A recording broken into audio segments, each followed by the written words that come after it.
Olá pessoal, bem-vindos de volta ao nosso canal. Hoje, vamos mergulhar numa das passagens mais cinematográficas da Bíblia, Jesus caminhando sobre as águas. Lá em Mateus capítulo 14, imaginem a cena. É madrugada, o barco dos discípulos está sendo açoitado por uma tempestade no meio do mar da Galileia. De repente, eles veem uma figura vindo na direção deles, andando sobre as ondas. O pânico se instala, eles acham que é um fantasma, mas então, uma voz conhecida ecoa sobre o vento. Coragem, sou eu, não tenham medo. E aí vem a parte que sempre me chama a atenção. Pedro, sempre impulsivo, grita: Senhor, se és tu, manda-me ir ao teu encontro por sobre as águas.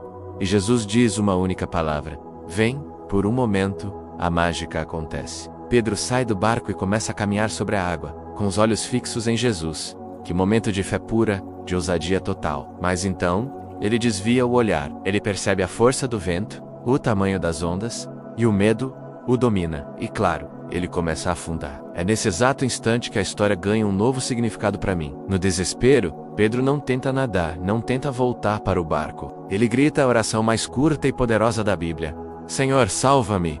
Imediatamente, Jesus estende a mão e o segura. E aqui está a grande lição. Jesus não o repreende por duvidar. Ele pergunta: homem de pequena fé, por que duvidaste? Não é uma acusação, é um convite à reflexão. Muitas vezes, pensamos que a fé é sobre ter a capacidade de andar sobre as águas, de realizar o impossível sem nunca vacilar.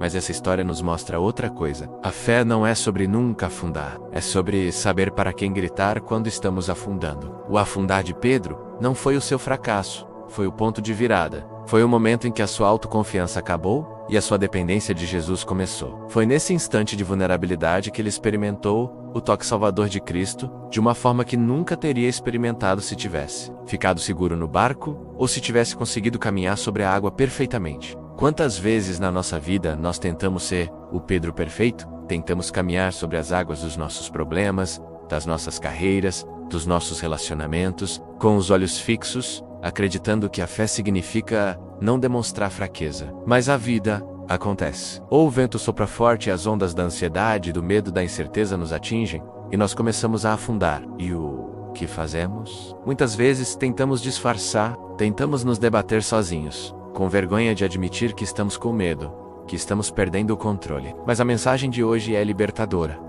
Você não precisa andar sobre as águas. O convite de Jesus não é para que você seja um super-herói espiritual. O convite é para que no exato momento em que sentir a água no pescoço, você tenha a coragem de Pedro para gritar: Senhor, salva-me! É nesse grito que a mão de Jesus se estende. É na nossa fraqueza que o poder dele se manifesta. O verdadeiro milagre não foi Pedro andar sobre a água, mas sim Jesus o segurando quando ele afundou. Então, se você está se sentindo afundar hoje, não se desespere. Não veja isso como um sinal de fracasso ou de falta de fé. Veja como uma oportunidade para estender a sua mão e experimentar o poder de um Salvador que nunca te deixa afogar. Ele está ali, mais perto do que você imagina, esperando pelo seu chamado. Obrigado por assistirem. Se essa mensagem tocou seu coração, deixe um comentário, curta o vídeo e compartilhe com alguém que precise ouvir isso. E não se esqueça de se inscrever para mais reflexões como esta. 8. A próxima.